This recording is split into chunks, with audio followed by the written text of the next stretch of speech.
The city lights of Manhattan were still glowing when Logan Reed stepped out of the Plaza Hotel, the collar of his tailored coat turned up against the early morning chill. He smelled of champagne and Sabrina's perfume, a sweet, dangerous scent that still clung to his skin. For a brief moment, he felt invincible. The deal he had just secured, the woman on his arm, the luxury suite they fed the illusion that nothing in his life could fall apart. Not tonight. He unlocked his Mercedes S-Class, slid behind the wheel, and started the engine. His iPhone lit up with a dozen missed calls, but he didn't bother checking. He assumed it was Madison worrying again. Pregnant women always worried, he told himself. And he was tired of being the husband who had to reassure her. By the time he reached their Upper West Side apartment, the sun was rising, casting a pale gold light through the glass lobby. He took the private elevator up, expecting Madison to burst into tears or demand an explanation for why he hadn't come home. He rehearsed excuses, half-truths, and the classic line, "It was a work dinner. You're overreacting again." But the apartment was silent. Too silent. He walked into the kitchen, loosening his tie, annoyed already until he saw something that made his pulse jolt. There, on the marble counter, lay Madison's Cartier diamond earrings. The earrings he had given her on their second anniversary. The earrings she never removed, not even when she slept. Next to them was a single, folded note, written in her steady, graceful handwriting. For a second, the room warped. Time stretched thin. His throat tightened, something raw pushing up from a place he had spent years ignoring. He reached for the note, and that was when he noticed something else. Madison's suitcase was gone. Her coat was missing from the rack. Her pair of soft leather flats she wore to doctor appointments, gone. The refrigerator door stood ajar. Inside, the prenatal vitamins were missing. So was the sonogram picture she kept taped to a glass jar. The reality slammed into him harder than any Wall Street crash. Madison didn't leave out of anger. She left with intention. With finality, with knowledge. His fingers trembled as he opened the letter, the edges biting into his skin. Every breath felt sharp, shallow. He expected rage, accusations, tears. But what he read instead made his stomach drop, because it was quiet, calm, too calm for a woman 5 months pregnant. It was the kind of calm that comes when someone finally breaks in silence. And the last line was a knife to the bone. "I hope she was worth what you're about to lose." Before he could process the words, he noticed something else, something he had missed at first. Madison had left her wedding ring on the floor near the bedroom door. A sudden, suffocating dread swallowed him whole. Because if Madison walked away this completely, then she knew everything. And if she knew everything, someone must have shown her. Someone who wanted him destroyed. Someone already moving against him. He didn't know who, but he was about to find out. And when he did, nothing in his life would survive it. The moment Logan finished reading Madison's note, the apartment seemed to shift around him. The space that once felt warm, filled with her soft blankets, half-finished sketches, and the scent of lavender now felt like a staged museum exhibit. Too perfect, too empty, too final. He walked deeper into the living room, his footsteps echoing with a hollowness that hadn't been there before. Madison's favorite mug, the chipped white one she refused to throw away, wasn't on the coffee table. The throw blanket she always curled under during cold Manhattan nights was gone. Even her small collection of design books, the ones she used for her interior architecture projects, had vanished from the shelf. Logan's pulses hammered. Madison never left things unfinished. And she never left without telling him where she was going. Unless she'd stopped feeling like she owed him anything. He moved toward the hallway, the hardwood floor cold beneath his shoes. The bedroom door was slightly open, as if she didn't bother to close it behind her. Or maybe she wanted him to see the truth of what she'd taken, and what she'd left behind. He pushed the door open. The room looked stripped, like someone had moved out overnight. The closet door hung open, revealing empty hangers and a few scattered dresses she no longer wore. The drawer where she kept her soft maternity shirts was half open, every neatly folded piece missing. But the silence was what pierced him, heavy, accusing. It made the walls feel too close, the air too thin. Near the window, he noticed a detail that turned his stomach. Her prenatal appointment schedule, usually pinned on a corkboard, lay torn in half on the floor. And the sonogram image, the tiny outline of their child, had been taken. He swallowed hard. That picture was everything to her. She stared at it every night before bed, whispering promises she thought he couldn't hear. But he had heard. He just never cared enough to answer. He stepped back, suddenly dizzy, gripping the edge of the dresser. Where would she go? Who would she call? She had no family in New York, no close friends. He'd made sure of that, always reminding her that outsiders complicate things. But someone helped her. Someone gave her the courage to walk away. A bitter fear crawled up his spine as he stared at the barren room. For the first time, he felt something he wasn't used to feeling: powerless. And that was when he noticed the final blow. On the nightstand sat the Mont Blanc pen he gave her on their first Christmas together. She used it for everything: work sketches, grocery lists, love notes. She left it behind. A symbol. A message. Madison wasn't coming back. And whoever helped her disappear wasn't finished. The morning after Madison left, Logan sat at the edge of their bed, staring at the hollow imprint her body once made beside him. For years, he told himself, their marriage was stable, functional, good enough. He never cared to wonder whether she felt the same. Now, the quietness pressing around him forced memories to surface, memories he'd buried beneath work schedules, lies, and the thrill of someone like Sabrina. He remembered the first moment Madison hinted something was wrong. It was a late November night, cold wind rattling the windows. She had been sitting at the dining table with her MacBook Air open, hands shaking as she tried to finish a design project. When he walked in, smelling faintly of an unfamiliar perfume, she didn't ask where he'd been. She just looked at him with tired eyes and said, "I can't do this alone anymore, Logan." He told her she was being dramatic. Then there was the night she showed him their baby's first strong heartbeat on an ultrasound video. She held her phone up, smiling nervously. "I thought you'd want to see it," she whispered. He watched for 2 seconds before his phone buzzed with a message from Sabrina, and he turned away. "Work emergency," he said. Madison nodded as if she believed him. But her eyes had dimmed. Now, those cracks he ignored spread wide and undeniable in his memory. Every moment she tried to connect, every time he pushed her away, every soft plea, every quiet surrender. He ran a hand through his hair, frustration burning under his skin. She wouldn't just leave, he muttered to himself. Someone got to her. Someone's manipulating her. He couldn't accept the truth that he was the reason. He stood up abruptly, pacing the room. His mind raced through names. Coworkers, acquaintances, neighbors. Who would Madison trust enough to run to? She was private, cautious. She didn't open up easily. And she had no family in New York. Unless... Logan froze as a name crept into his thoughts. Unwelcome and sharp, Ethan Marshall. Ethan, the CEO, with too much influence, too much charm. Ethan, who once complimented Madison's design work at a corporate function in a way Logan never appreciated. Ethan, who lingered a beat too long when Madison spoke. Ethan, who had everything Logan feared losing: power, respect, and a moral compass people admired. "No," Logan whispered, but the doubt dug in deeper. Had Madison reached out to Ethan? Had he helped her disappear? The possibility gnawed at him, lighting a cold fury in his chest. If Ethan had inserted himself into Logan's marriage, into Logan's life, it wouldn't just be betrayal, it would be war. And Logan had no idea he was already losing. By the time the sun fully climbed over Manhattan, Logan was no longer angry, he was obsessed. He tore through the apartment like a man hunting ghosts. Every drawer, every closet, every forgotten corner. But the more he searched for clues, the more he realized how much he'd missed while Madison was still here. He hadn't expected to find her journal on the top shelf of the bedroom closet, tucked behind a stack of blankets. The brown leather cover was soft, worn down, clearly touched every day. He hesitated before opening it, but curiosity overpowered guilt, something he rarely felt anyway. The handwriting on the first page hit him like a punch. "I don't recognize my husband anymore." He flipped to another entry. "He doesn't touch me. He doesn't look at me. I'm terrified to bring this child into a life where I feel invisible." The air went thin again, like someone had pressed a fist against his chest. He turned more pages, each one sharper than the last. "I think he's lying. I think he's seeing someone. I smelled perfume on him tonight. It wasn't mine. I cried in the shower so he wouldn't hear." Entry after entry, months of quiet suffering, laid bare what he had refused to see.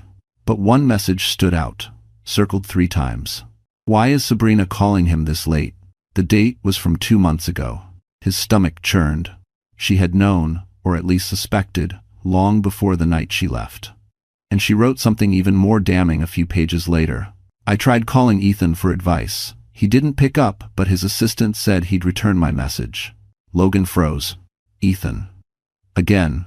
The thought of Madison reaching out to another man, even out of despair, sent a hot, acidic jealousy coursing through him. He slammed the journal shut, pacing like a cornered animal. Ethan Marshall was wealthy, respected, and every inch the man Logan wished he could be. If Ethan wanted to turn Madison against him, it would be effortless. And Madison was vulnerable enough for someone like Ethan to swoop in, comfort her, protect her, maybe even love her. The idea twisted Logan's insides. He snatched his coat and stormed out of the apartment. He needed answers, now. And the first place he would check, the only place Madison might return to, was her old workspace in Midtown. But as he reached the elevator, his phone buzzed. A text from an unknown number. Stop looking for her. No name, no signature, just 3 words. His breath stalled. Someone was helping Madison. And now they were threatening him. He stared at the message, rage simmering under his skin. Whoever sent it had made a mistake. They thought fear would stop him. They had no idea who he was. Logan's footsteps echoed through the marble lobby of the Midtown design firm where Madison used to work. He expected to see her curled over her MacBook, sketching floor plans the way she always did, headphones in, lost in her own world. Instead, the receptionist looked up with startled eyes when he approached. "Is Madison here?" he asked, breath clipped, impatience seeping through every word. The receptionist shifted uncomfortably. "Mr. Reed, she resigned 3 days ago." Logan's jaw clenched so hard his teeth ached. "That's impossible," she would have told me. The young woman hesitated, then added, "She said she needed distance, and that she was relocating for health reasons." Health reasons. The phrase sliced through him. Madison was 5 months pregnant and she left the city, alone. He felt a flash of panic, but buried it quickly under anger. "Where did she go?" "I'm sorry, sir," she didn't say. He knew the receptionist wasn't lying. Madison kept her world very small. She avoided drama, avoided gossip, the kind of woman who slipped in quietly and did her work without demanding attention. And now she was gone, completely off-grid. Logan turned away abruptly, pushing through the glass doors onto the busy Manhattan sidewalk. The noise of the city, honking taxis, sirens, the constant churn of crowds felt louder than usual, pressing in on him like an accusation. She resigned before she left him. She was planning her escape. He replayed every detail from the apartment. The missing clothes, the missing vitamins, the missing sonogram. Everything pointed to one truth. Madison didn't run impulsively. She prepared. Someone helped her prepare. His thoughts snapped to the unknown text message he received earlier. Stop looking for her.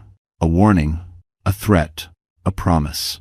He scanned the crowd instinctively, ridiculous as it was. New York had millions of people, but paranoia clung to him. Every face looked suspicious. Every passing glance felt intentional. Then, as he stepped toward the curb, his phone buzzed again. Another unknown message.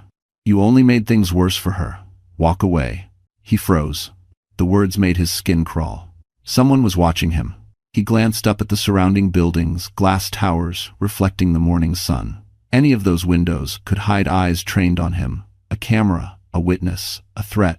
His pulse thundered. He typed back furiously. Who are you? 3 dots appeared, then vanished. Appeared again, vanished. No answer. But the silence said everything. This wasn't random. This wasn't someone meddling. Someone powerful enough, connected enough, was shielding Madison. And Logan realized something chilling. He wasn't the hunter anymore. He was the prey. By the afternoon, every step Logan took felt heavier. His suit, once a symbol of control and power, now clung to him like a reminder of everything slipping away.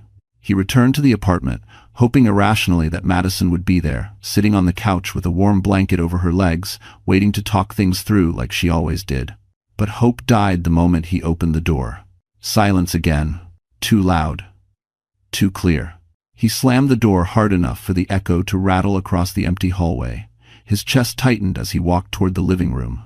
The curtains were half drawn, sunlight cutting through the room in long, harsh lines. The air smelled faintly like Madison's lotion, vanilla, and sandalwood, the faint trace of her existence. And that scent broke something inside him. He wasn't supposed to miss her. He wasn't supposed to feel this way. Yet now, every breath felt like it scraped against his ribs.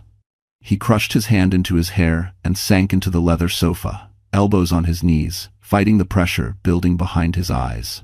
Madison never raised her voice, never argued, never accused him of the things she suspected.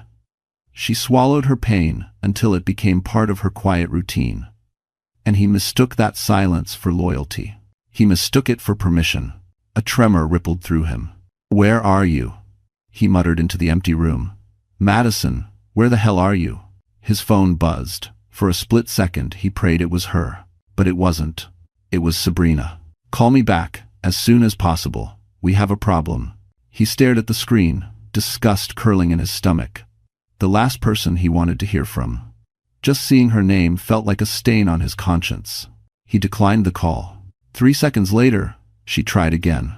He let it ring. On the 5th attempt, he finally answered, if only to shut her up. "What?" Her voice burst through the speaker, frantic and sharp.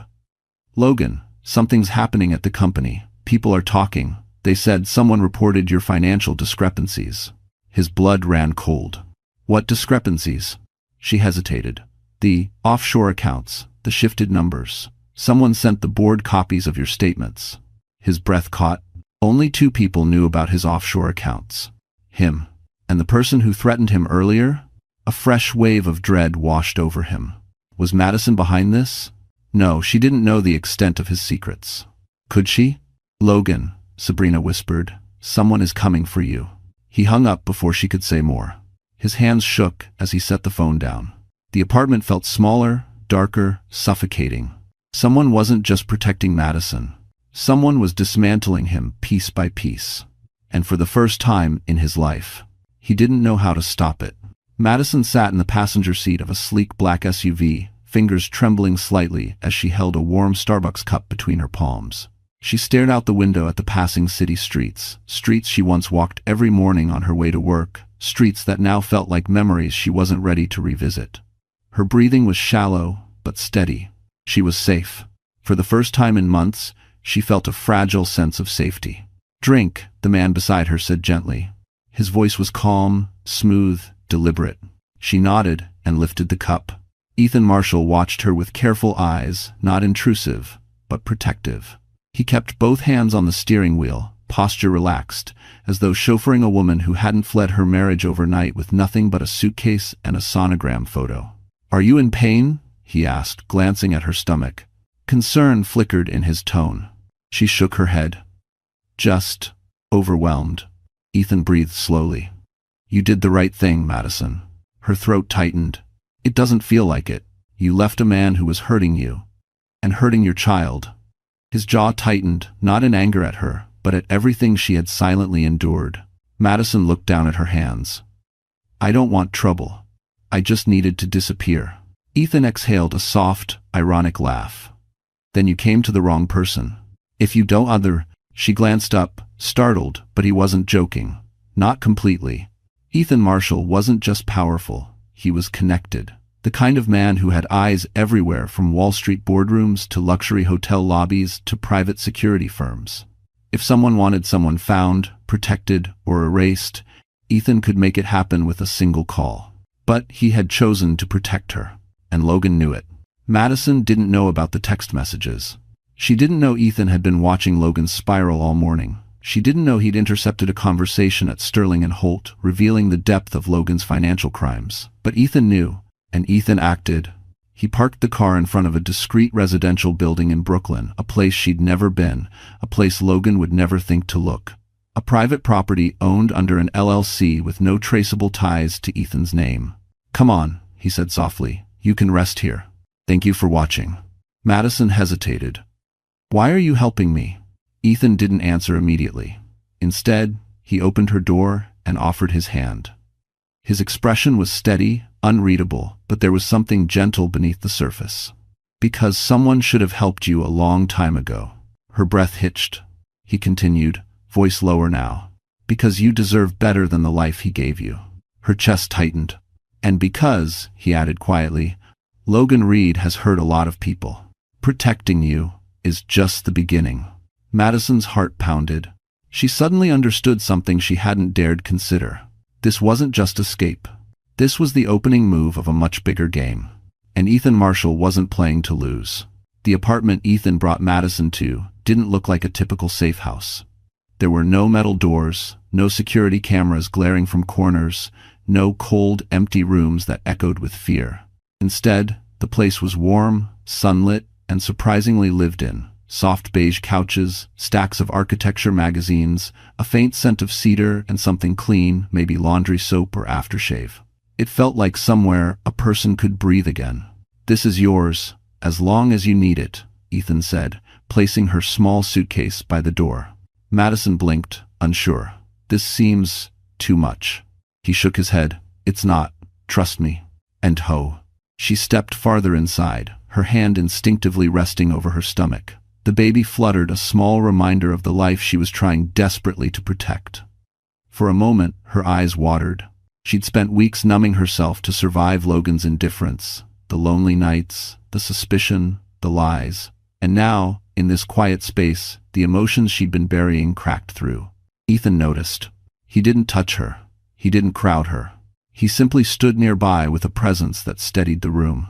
"You're safe here," he said softly. Madison took a shaky breath. "I don't know what I'm supposed to do next." "You don't have to know today," he replied. "Today you rest."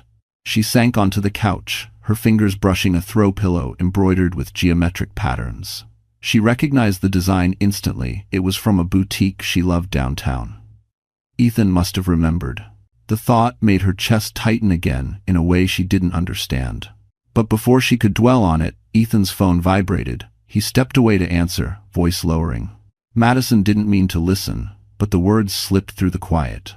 "Yes, I saw the report. He's panicking." "No. He doesn't know it's her." A pause. "That stays between us." Her heart stopped. When Ethan returned, his expression was unreadable calm, but layered. "Everything okay?" she asked quietly. He nodded once. "Handled." Madison wasn't convinced. "Ethan, what aren't you telling me?" He hesitated, not from reluctance, but from calculation, as if timing mattered. "Logan is being investigated," he said finally. Her breath hitched. "Investigated? For what?" "Financial fraud, multiple counts." His tone stayed even, but there was gravity behind it. "And someone sent the board evidence." Madison's eyebrows knit together. "Someone?" Ethan studied her face carefully. "It wasn't you. But someone wants to protect you." A chill swept over her skin. "Who would do that for me?" she whispered. Ethan held her gaze steady, controlled, almost gentle. "Someone who's been watching him for a long time." Her pulse quickened. "And someone," he added quietly, "who is not afraid to destroy him." Madison swallowed hard. She suddenly understood something terrifying. Ethan wasn't just helping her. He was already fighting for her. And Logan Reed had just stepped into a war he wasn't prepared to survive. Madison woke up the next morning, wrapped in unfamiliar quiet. No tension in the walls, no footsteps pacing the hallway, no slammed doors. Just the soft hum of the building and the sight of sunlight spilling across the hardwood floor. For the first time in months, her chest didn't feel tight. She shifted slowly, one hand resting protectively on her stomach. "We're okay," she whispered to her baby. "I promise you, we're going to be okay." When she stepped out of the bedroom, she found a small breakfast spread on the kitchen counter. Fresh fruit, toasted bread, a note written in Ethan's precise handwriting. "Eat. Your body needs strength for what's coming." She almost cried at the simple kindness. While she ate, she noticed her suitcase had been neatly unpacked. Her favorite sweater hung in the closet. Her prenatal vitamins sat beside a glass of water. Someone had taken care of her, not because they had to, but because they wanted to. After weeks of living on the edge of panic, the gentleness hit her harder than any cruelty Logan ever delivered. Just as she sat down with her MacBook Air, there was a soft knock on the door. Her heartbeat spiked. But when she opened it, Ethan stood there, sleeves rolled up, expression calm. "Morning," he said. "Feeling better?" She nodded, though exhaustion lingered around her eyes. "A little. Thanks for watching. I brought something for you." He lifted a slim folder. "This might help you rebuild. She frowned, confused, and opened it.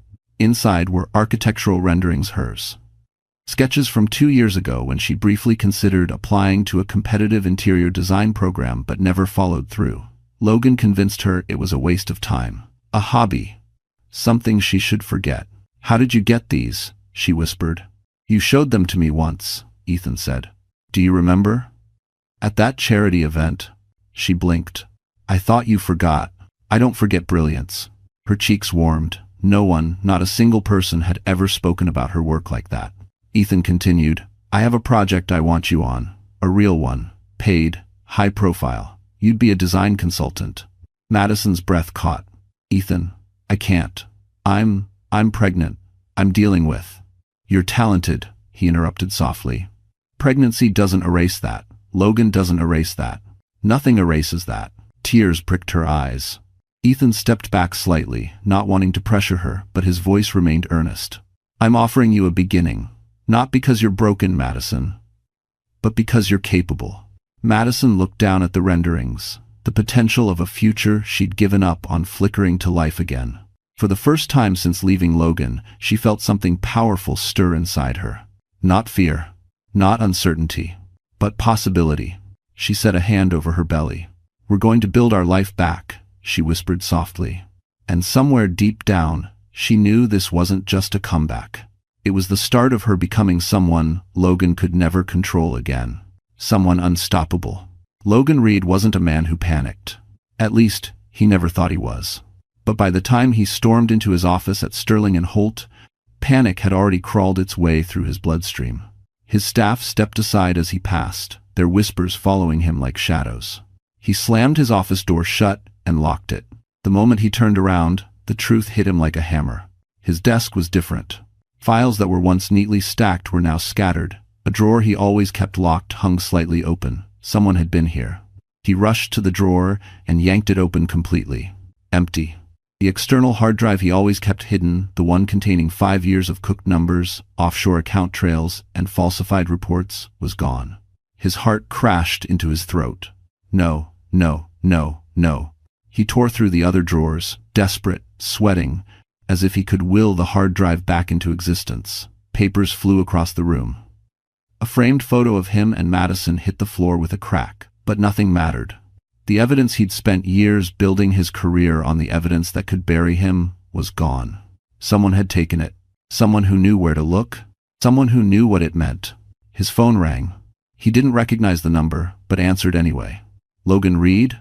a man's voice asked. "Yes. Who is this?" "This is Daniel Brooks from Corporate Compliance. We need you in Conference Room B immediately." His throat tightened. "What for?" A pause. Too long. Too careful. "You'll want to see for yourself." The call ended. Logan dropped the phone onto the desk, staring at it as if it had betrayed him. His mind spun wildly. Who would do this? Not Madison. She didn't even understand financial reports. Not Sabrina. She was too self-interested and too sloppy to pull something like this off. But Ethan. Ethan Marshall had the resources, the access, the connections, and the motive. If Ethan had helped Madison escape, if Ethan had discovered Logan's fraud, if Ethan had sent the board the evidence, then Logan wasn't just losing his marriage. He was losing his career, his reputation, his future. He forced himself to breathe and straightened his tie in the mirror. He looked pale, shaken, nothing like the confident CFO he pretended to be. But he had no choice. He couldn't show weakness now.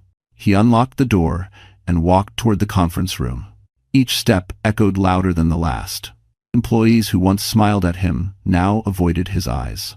He pushed open the conference room door. Inside, the entire board sat waiting. A manila folder lay at the center of the table, thick, full, damning. Logan's stomach twisted violently. Someone had declared war on him. And judging by the silent, cold stares fixed on him, he was already losing.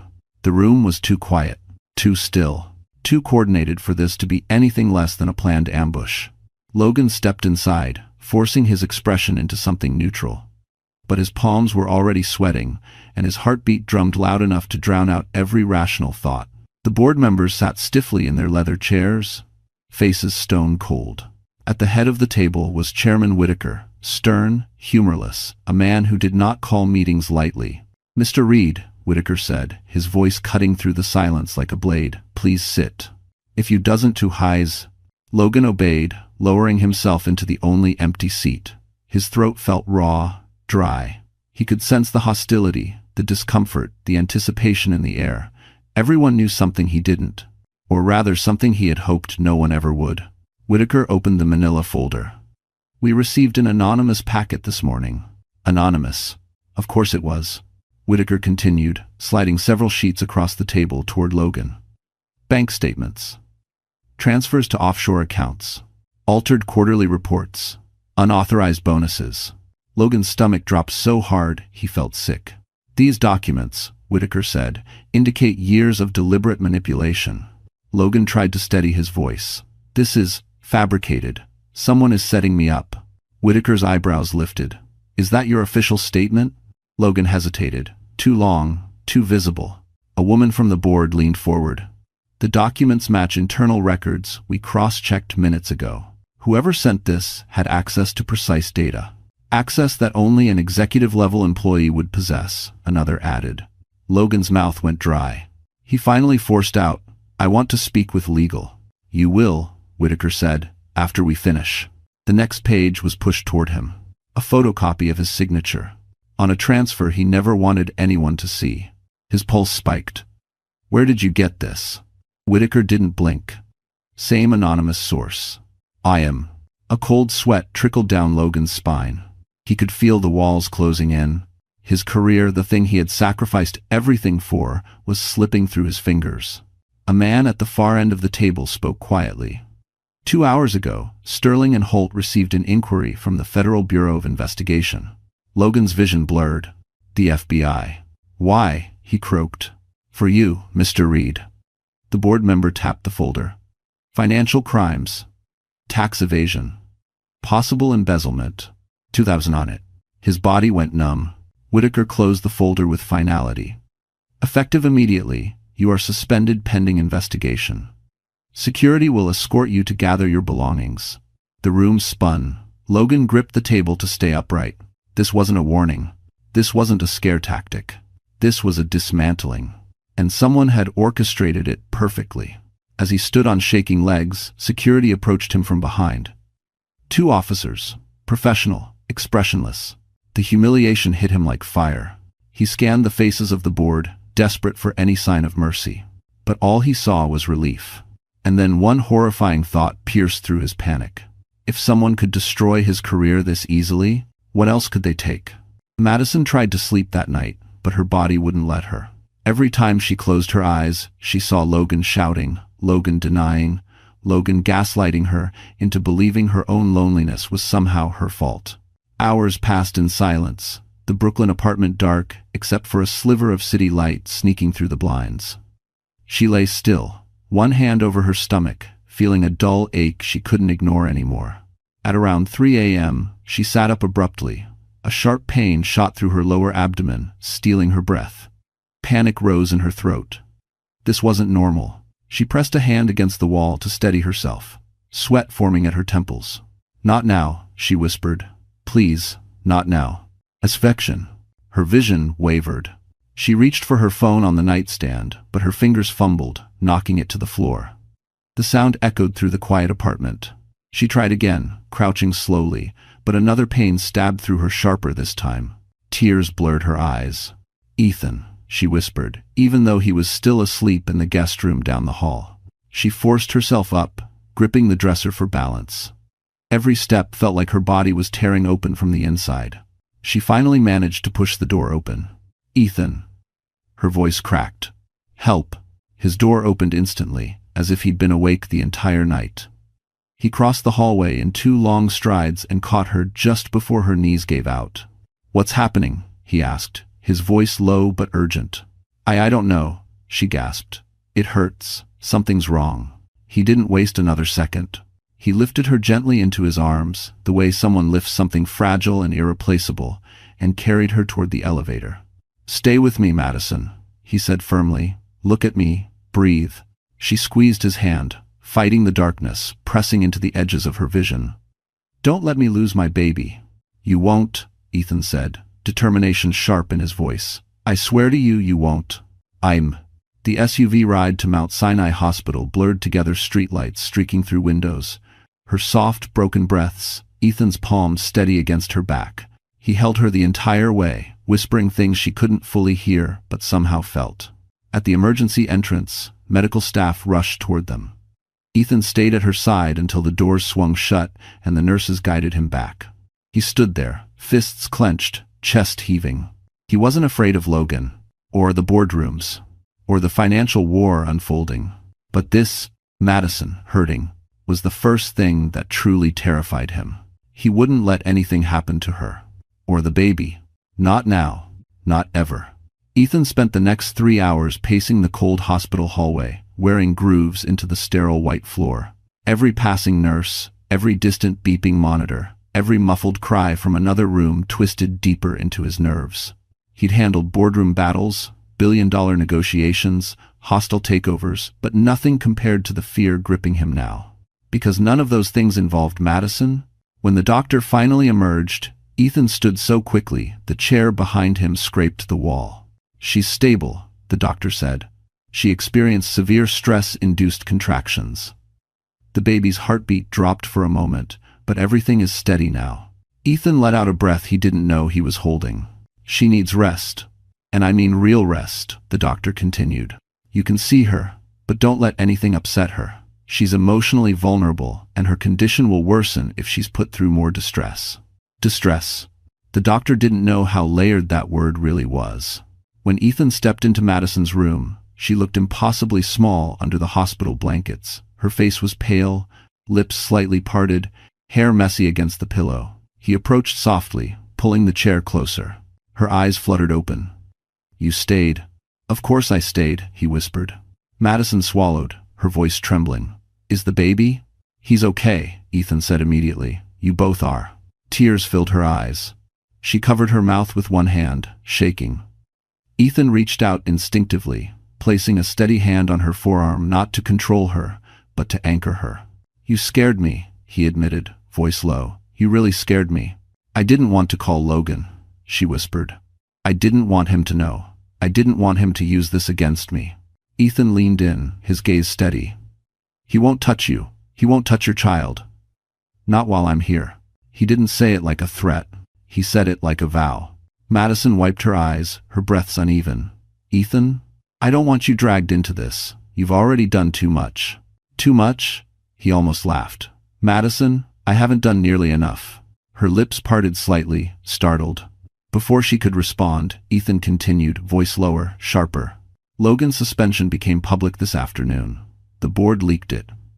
Investors are panicking. Sabrina has already distanced herself, and the investigation is only beginning. Madison's breath caught. Ethan, what's going to happen to him? What he built on lies, Ethan said quietly, is finally collapsing. Madison stared at the ceiling, tears slipping down her temples, not sorrow, but something closer to release. Relief. Closure. Then Ethan added, more gently, and when the dust settles, you aren't going back to him. You're going forward.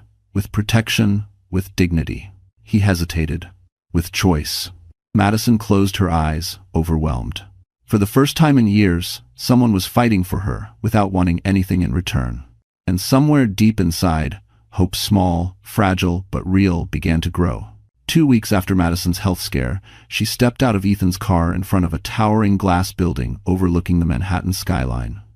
Sunlight hit the mirrored surface, scattering gold across the sidewalk. Madison stood still for a moment, hand resting gently on her growing stomach, taking in the sight. Ethan watched her closely. You sure you're ready? She nodded, though a trace of fear lingered behind her eyes. If I don't start now, I'll never be ready. But before, he gave her a small, reassuring smile. Then today is the day you begin again. Inside the lobby of Marshall Development, everything gleamed, polished marble floors, modern art installations, soft lighting that made even the air feel expensive. It was the kind of place she once thought was reserved for people stronger, louder, more confident than her. Now, she walked through it with quiet determination. Ethan led her to the design floor, where a team waited: architects, project managers, interns, all of them turning with polite curiosity as she entered. Madison suddenly felt the urge to shrink back, but Ethan stepped slightly closer, giving her just enough courage to stand taller. "Everyone," he said, "this is Madison Lee. She's joining us as a consultant for the Riverside Luxury Project." Whispers rippled through the room, curiosity, admiration, even a hint of recognition. Someone had clearly seen her previous work. One of the senior designers approached her, offering a hand. "I saw your concept sketches from the Pacific Light Hotel," he said. "Didn't know you were behind that." Madison's lips parted. Logan once told her that project didn't matter, that the team leader got all the credit. But here, someone knew her contribution. Someone appreciated it. Her heartbeat fluttered. The rest of the meeting moved quickly. Floor plans, timelines, preliminary design ideas. Madison took notes, asked questions, even offered suggestions. And each time, the team listened. Really listened. By the end of the session, a small spark of pride lit inside her. When the room finally cleared, Ethan walked over, hands in his pockets. "You were incredible." She let out a shaky laugh. "I was terrified." "Good," he said. "It means you care." Her smile softened, eyes warm. "Thank you, Ethan, for all of this." He hesitated, gaze lingering on her a heartbeat too long. "You don't owe me thanks. I'm just giving you space to be who you always were."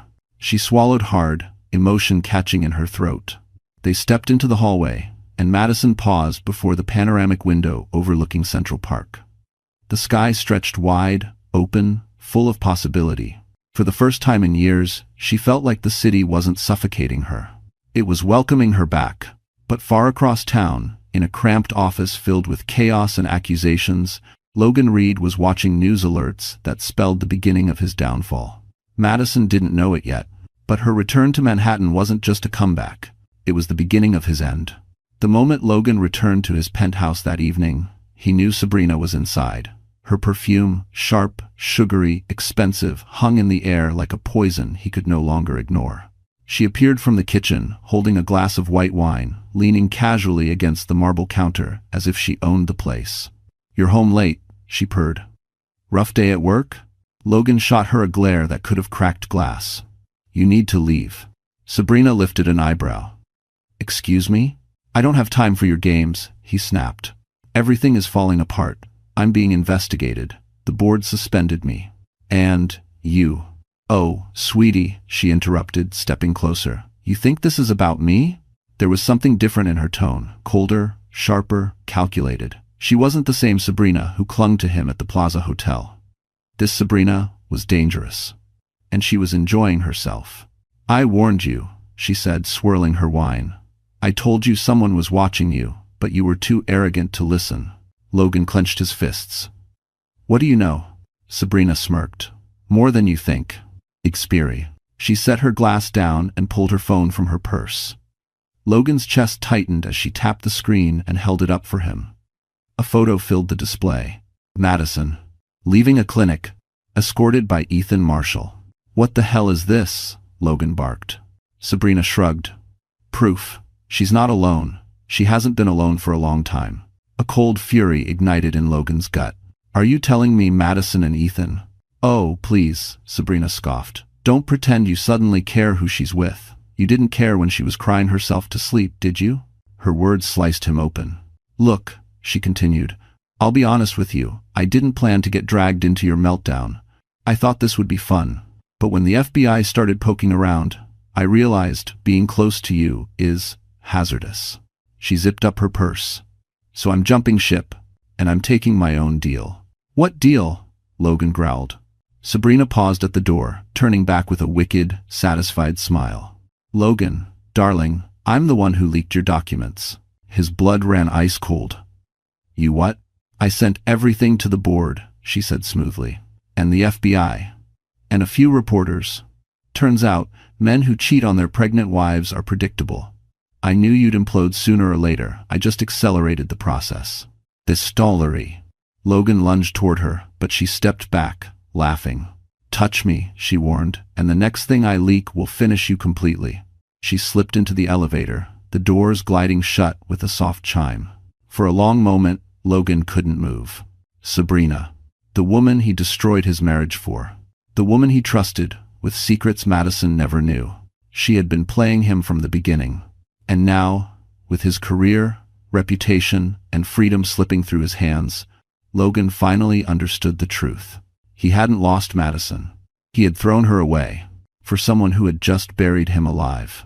The contraction hit harder than the first time, sharp, sudden, knocking the air from Madison's lungs. She curled forward instinctively, gripping the hospital bed rails as a nurse rushed toward her. "Breathe, Madison. Deep breaths. You're okay." But she wasn't okay. Her body trembled. Sweat dotted her forehead. Every muscle felt stretched beyond its limit.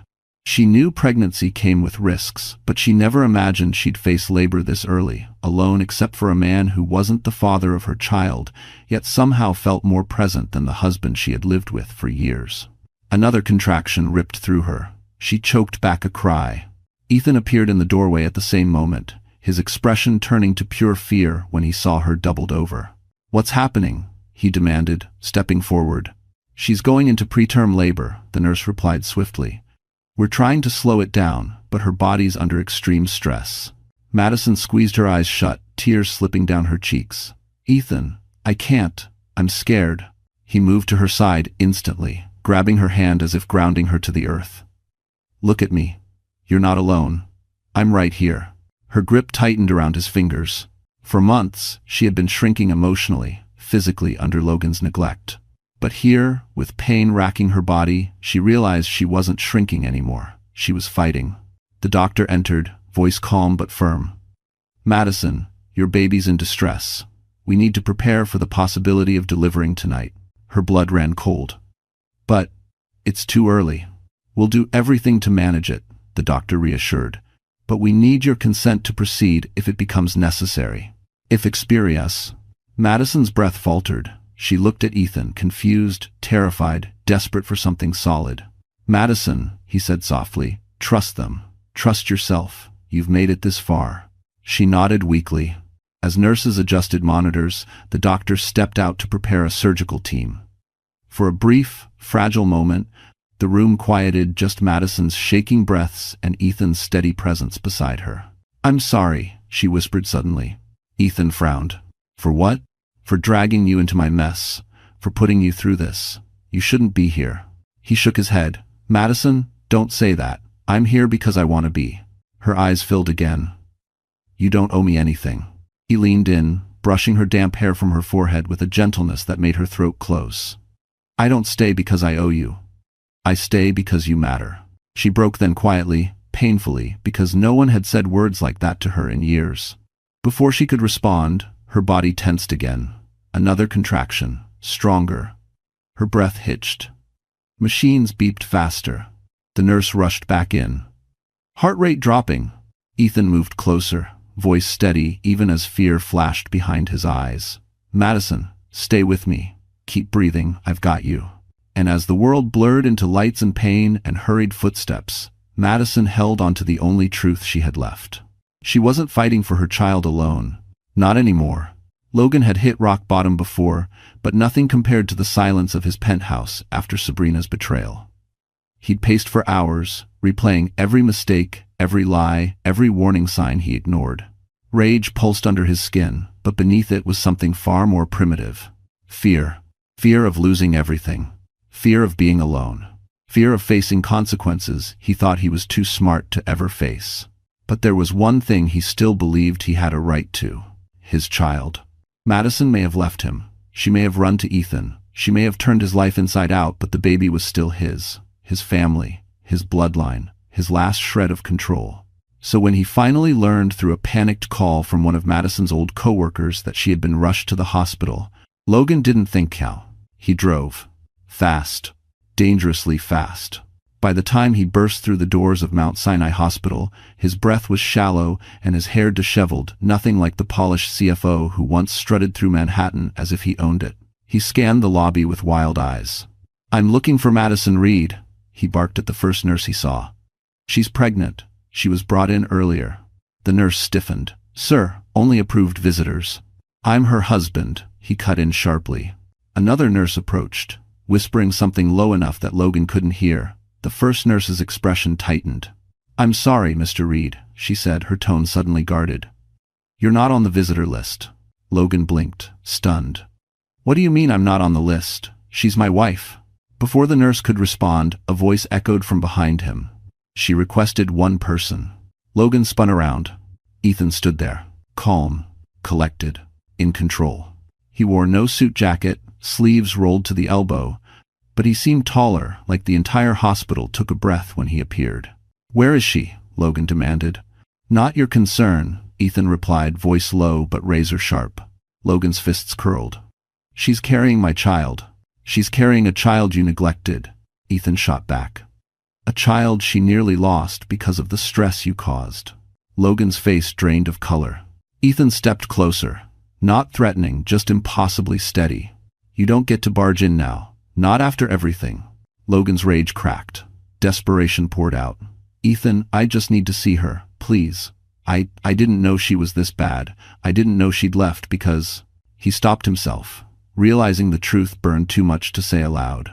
Because he made her leave. Ethan didn't soften. Not even slightly. She doesn't want to see you. And she has the right to peace. You can't keep my wife from me, Logan roared. Ethan's eyes darkened.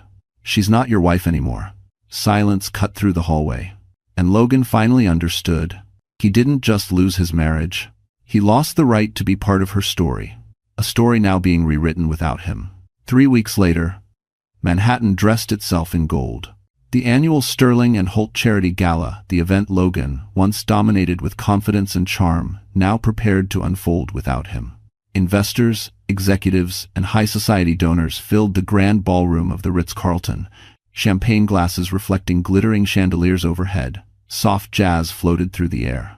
Women in floor-length gowns sparkled beneath the lights. Men in tailored tuxedos whispered about scandals, stocks, and the latest fall from grace. And they all knew the name on their lips.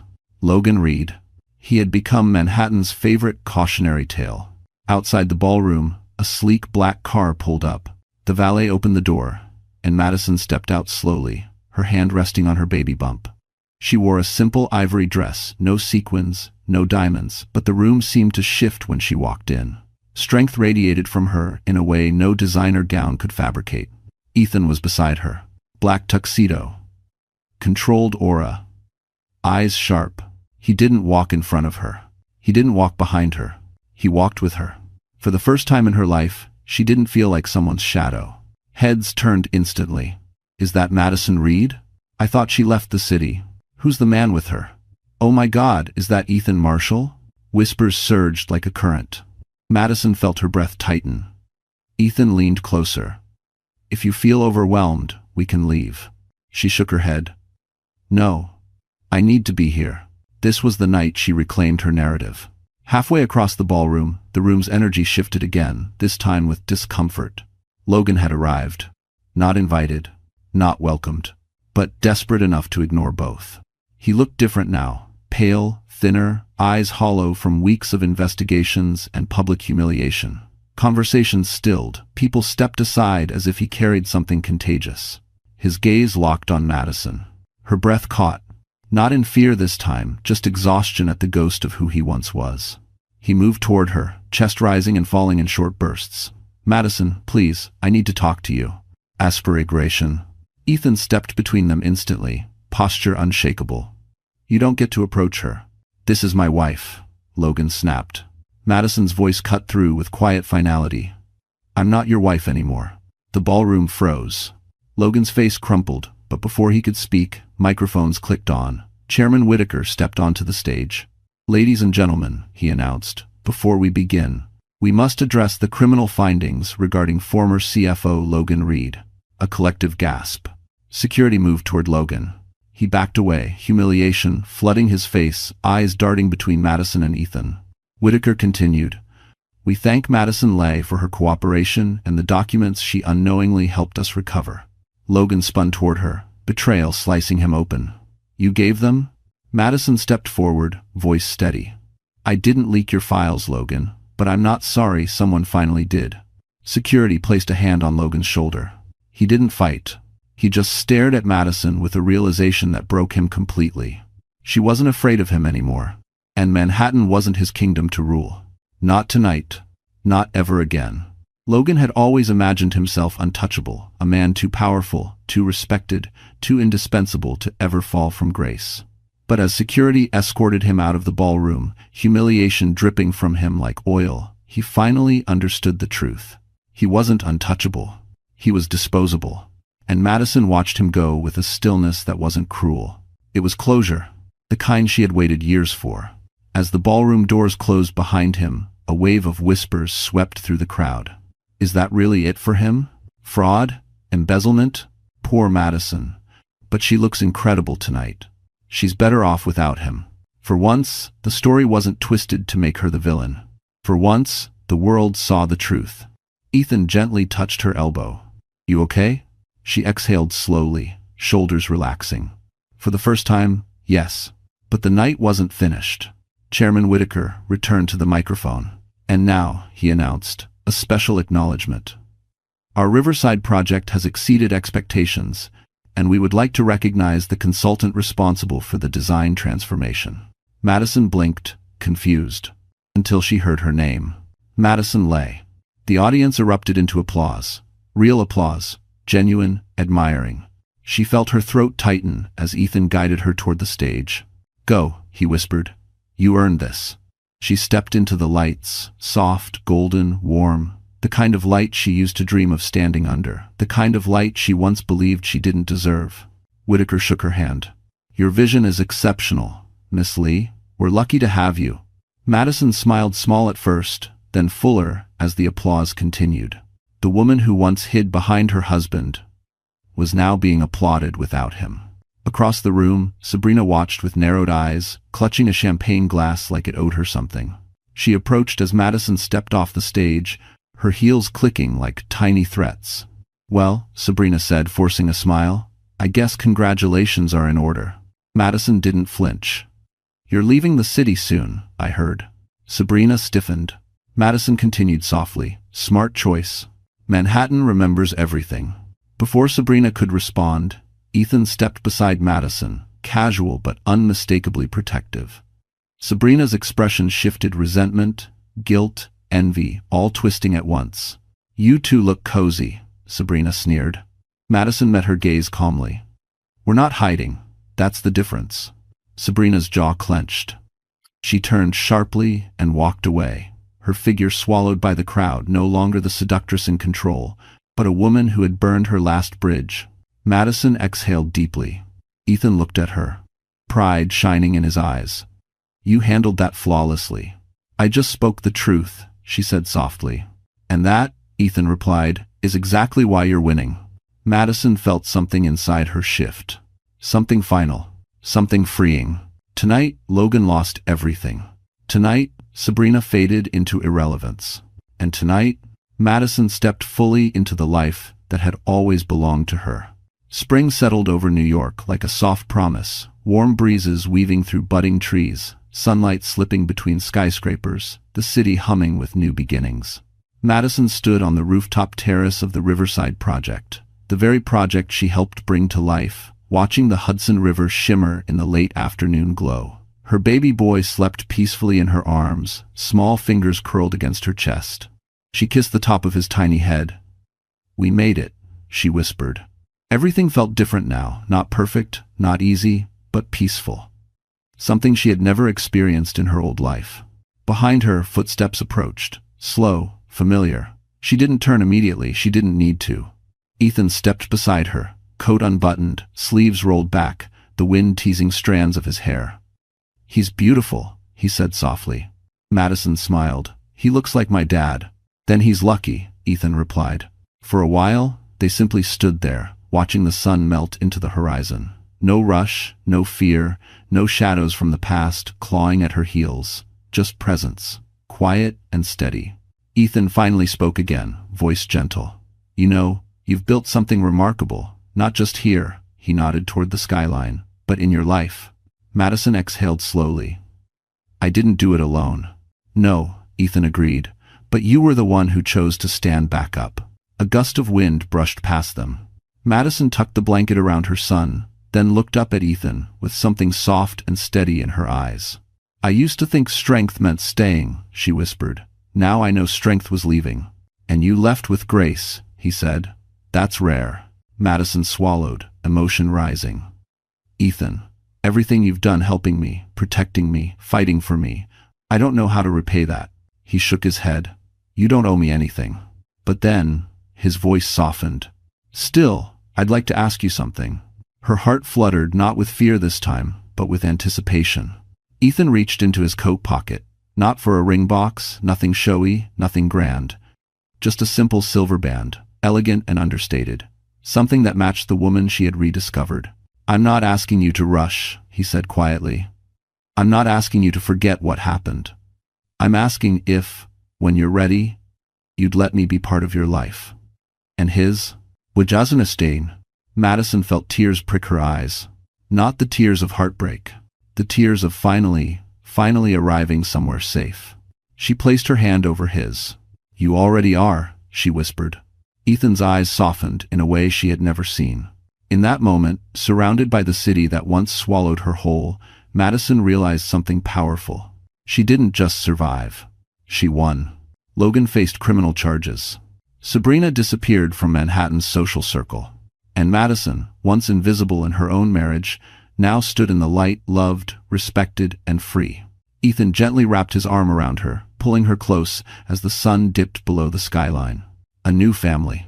A new beginning. A new chapter. Not born from escape, but from choosing herself at last. So, that's how the story ends, my dear friends. And if you're still here with me right now, listening until the very last moment, it means something in this journey touched your heart in a quiet, honest way. Maybe you saw a part of yourself in Madison's courage, or maybe you recognized the lesson hidden beneath the pain. Life will break us sometimes, through betrayal, disappointment, or people we trusted too much. But the Stoics remind us, what stands in the way becomes the way. Pain isn't just something we survive, it becomes the doorway to who we're meant to become. Madison learned that leaving wasn't weakness, it was wisdom. And healing wasn't an accident, it was a choice. Remember, your worth isn't measured by who stays, but by who treats your heart with care. And sometimes, the most powerful victory is choosing yourself. If this story made you feel seen, even for a moment, don't hesitate to like the video, share it with someone who might need it, and subscribe so we can keep walking through these stories together. You're not alone here, this channel is your home too.